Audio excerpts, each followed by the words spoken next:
जय हिंद साथियों, आज की वीडियो में बात करेंगे एसएससी स्टेनोग्राफर के बारे में। इसके अंतर्गत दो पोस्ट है, ग्रुप सी और ग्रुप डी। इन दोनों में क्या डिफरेंस होता है? क्या सैलरी में डिफरेंस होता है या वर्क फॉर्म में भी डिफरेंस होता है? एसएससी स्टेनोग्राफर में आपको वर्क क्या करना होता है, कितनी सैलरी मिलती है और क्या जॉब लोकेशन होता है, क्या आपको वर्क करना होता है, और इसके अंतर्गत सिलेबस क्या होता है, परीक्षा का पैटर्न क्या होता है और प्रीवियस ईयर में कट ऑफ क्या गई है, सारी जानकारी इस वीडियो में हम ले रहे होंगे। और फॉर्म जैसे कि जो तो आप जानते हैं कि आज से इसके फॉर्म स्टार्ट हो चुके हैं और लास्ट डेट जो है 5 सितंबर तक फॉर्म भर सकते हैं। आप अपनी फीस इजीली इसके अंतर्गत जमा करा सकते हैं। इसके अंतर्गत जो वैकेंसीज है, वैकेंसीज के बारे में अभी इसके बारे में टोटल इन्फॉर्मेशन नहीं दी गई है। जैसे ही कोई नोटिफिकेशन आएगा इसके अंतर्गत कितनी पोस्ट है वो मैं आपको प्रोवाइड करा दूंगा।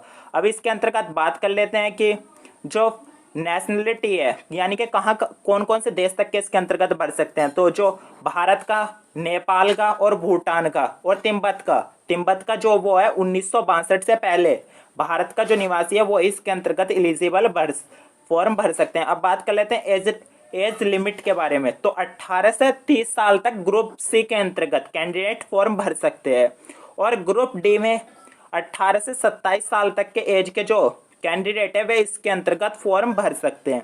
और इसके अंतर्गत एज रिलैक्सेशन भी दिया गया है कि किस किस एज के इसके अंतर्गत भर सकते हैं। तो SC ST की बात करूँ तो उन्हें 5 साल का एडिशनल एज रिलैक्सेशन, अगर वे ग्रुप सी के लिए भरते हैं तो उन्हें 35 साल तक, यानी कि 18 से 35 साल तक के वे भर सकते हैं। और वहीं पर मैं OBC की बात करूँ तो वे 18 से 33 साल तक के इसके अंतर्गत भर सकते हैं। इसी तरीके से PWD अनरिजर्व्ड है और इसी तरीके से PWD OBC और PWD SC ST है और इसी तरीके से एक्स सर्विस मैन है। और इस तरीके से बात कर लेते हैं कि हम इसके अंतर्गत ग्रुप सी और ग्रुप डी की पोस्ट में आखिर डिफरेंस क्या होता है। ग्रुप सी और ग्रुप डी की पोस्ट में बस इतना डिफरेंस होता है कि ग्रुप सी थोड़ी स्टैंडर्ड पोस्ट है और इसके अंतर्गत आपको सैलरी भी ग्रुप डी से काफ़ी अच्छी मिलती है। वर्क पहले से लगभग हम कह सकते हैं कि सेम सही है, लेकिन जो पोस्ट है वो हाई मिलेगी और सैलरी भी अच्छी खासी मिलेगी। स्किल टेस्ट भी उनका काफ़ी हाई होगा। और लेकिन ग्रुप डी में वही स्किल टेस्ट थोड़ा लो लेवल का हो जाता है और वो जॉब प्रोफाइल भी इसकी थोड़ी सी नीचे हो जाती है और सैलरी भी इससे कम ही मिलती है। तो पूरी जानकारी आगे हम वीडियो में देखेंगे। इसके लिए मैं आपको बता दूं कि जो फीस है वो OBC AWS और जनरल दोनों सभी की 100 रुपये रखी गई है और जो SC ST या अदर ऑल कैटेगरी फीमेल इसके लिए जो फीस है वो मात्र 0 रुपये रखी गई है। अब बात कर ले कितने की इसके अंतर्गत जो एग्जाम पैटर्न है वो एग्जाम पैटर्न आखिर क्या रहने वाला है। इसके अंतर्गत आपके 3 सब्जेक्ट से क्वेश्चन पूछे जाते हैं। इसके अंतर्गत मैथ सब्जेक्ट जिसका वीक है उसके लिए बहुत बड़ी खुशखबरी है, वो एक बार मुस्कुरा दीजिए और वीडियो को यार लाइक कर दीजिए क्योंकि इसके अंतर्गत मैथ नहीं पूछा जाता। इसके अंतर्गत मात्र 3 आपके सब्जेक्ट पूछे जाते हैं, एक तो जनरल अवेयरनेस होगी, एक रीजनिंग होगी और एक आपके इंग्लिश होगी। तो प्रत्येक क्वेश्चन आपके 1 नंबर का पूछा जाता है और प्रत्येक क्वेश्चन आपके 1 नंबर का पूछा जाता है। इसके अंतर्गत आपके 50 क्वेश्चन रीजनिंग के होते हैं और 50 क्वेश्चन आपके उसके होते हैं रीजनिंग के, 50 क्वेश्चन आपके में हो गए GK के और 100 क्वेश्चन हो गए आपके इंग्लिश के। तो इस 100 क्वेश्चन 100 नंबर के, यानी कि टोटल में, और 50 क्वेश्चन 50 नंबर के। इस तरीके से आपको 200 क्वेश्चन 200 नंबर के 2 घंटे का टाइम ड्यूरेशन। जो एग्जाम है वो कंप्यूटर बेस होने वाला है और ऑल इंडिया में कहीं भी आपका सेंटर जा सकता है, जहां पर भी आप सेंटर उसे डालोगे। तो जनरल इंटेलिजेंस के 50 क्वेश्चन 50 नंबर के, जनरल अवेयरनेस 50 क्वेश्चन 50 नंबर के और इंग्लिश लैंग्वेज 100 क्वेश्चन 100 नंबर के। 2 घंटे का टाइम ड्यूरेशन है। टाइम ड्यूरेशन ठीक ठाक है क्योंकि इंग्लिश और GK में इतना टाइम नहीं लगता। आ रहा है तो करो, नहीं तो छोड़ दो। बस मैथ में और जनरल इंटेलिजेंस यानी कि रीजनिंग में आपको टाइम लगता था, वही मैथ इसमें नहीं है। तो लेकिन इसके अंतर्गत पहला फेज तो आ गया आपका CBT, दूसरा फेज होता है आपका स्किल टेस्ट। स्किल टेस्ट इसके अंतर्गत काफ़ी हार्ड होता है क्योंकि स्किल मान सकते हैं जिसने भी CBT यानी कि ये कंप्यूटर बेस्ड एग्जाम को क्लियर कर लिया, अब वो जाएगा स्किल टेस्ट के लिए। अभी मैं बात करूंगा कि स्किल टेस्ट के अंतर्गत यानी कि अभी CBT के लिए 2021 में 2020 में कट ऑफ किया गई है, वे भी बात करेंगे। और स्टेनोग्राफर ग्रुप डी के अंतर्गत जो टाइपिंग स्पीड मानी गई है, ग्रुप सी के अंतर्गत पहले बात कर लेते हैं। ग्रुप सी के अंतर्गत अगर आपके 100 वर्ड पर मिनट आप ग्रुप सी में टाइप कर सकते हो तो you are eligible for that. और ग्रुप डी में अगर आप 80 वर्ड टाइप कर सकते हो तो यू आर एलिजिबल। अब बात कर लेते हैं, जो आपकी टाइपिंग है वो हिंदी इंग्लिश कोई से में भी हो चलेगा।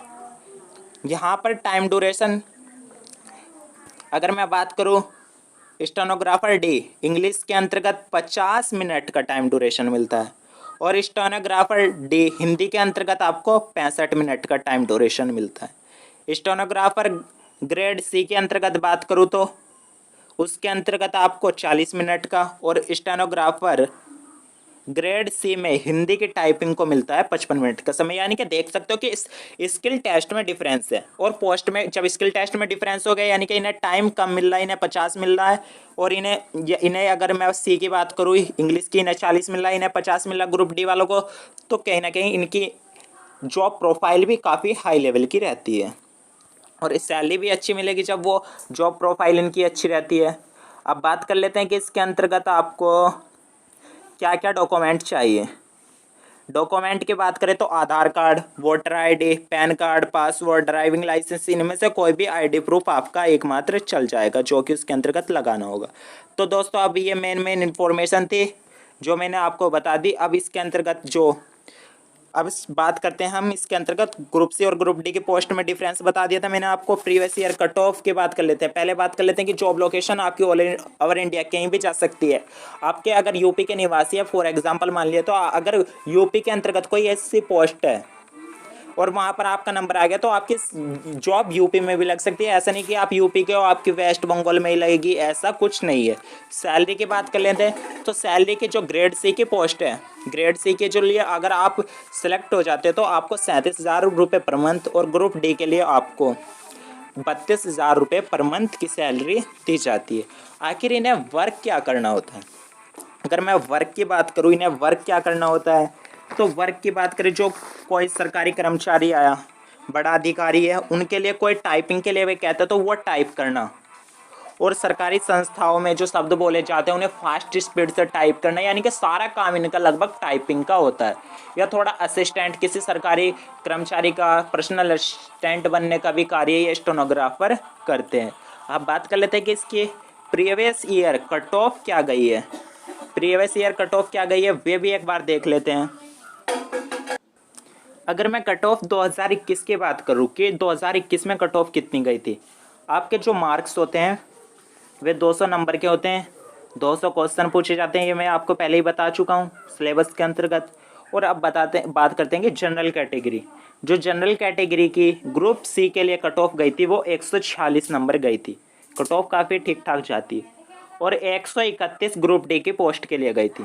वहीं पर ओबीसी की बात करें, ज़्यादा डिफरेंस नहीं है ओबीसी और आपके जनरल कैटेगरी में, 142 नंबर की, और ग्रुप डी के लिए 126 नंबर की। एससी की बात करें तो 132 ग्रुप सी और 103 ग्रुप डी। एसटी की 117 और ग्रुप डी के लिए वहीं ग्रेड डी के लिए 84। ऐसे ही ईडब्ल्यूएस की 138 और वहीं पर जो ग्रेड डी की बात करें तो 83। ग्रेड डी में ईडब्ल्यूएस की काफ़ी कम देखने को मिली थी। अदर कैटेगरी की इस तरीके से देख सकते हैं। अब अगली की बात कर लेते हैं कि 2020 में आखिर कट ऑफ क्या गई थी। इसके अंतर्गत जो एससी की कट ऑफ गई थी वो 132 गई थी, और ग्रुप डी की जो कट ऑफ गई थी वो 103 गई थी। एसटी की जो कट ऑफ गई थी वो 117 और 184 ग्रुप डी की गई थी। ओबीसी की बात करूँ तो 142 गई थी, यानी कि काफ़ी लगभग सेम सी रही है। ज़्यादा आप कह सकते हैं कि ऊपर नीचे नहीं देखने को मिला 2020-21 में। और जनरल की बात करें तो 146 और 131 ग्रुप डी की। ग्रुप डी और ग्रुप सी ग्रेड डी मतलब एक ही है यार। तो दोस्तों यार ये वीडियो आपको कैसे लगे? आपने यहाँ तक वीडियो देख ली तो आपका भी उद्देश्य बन जाता है कि वीडियो को एक बार लाइक और चैनल को सब्सक्राइब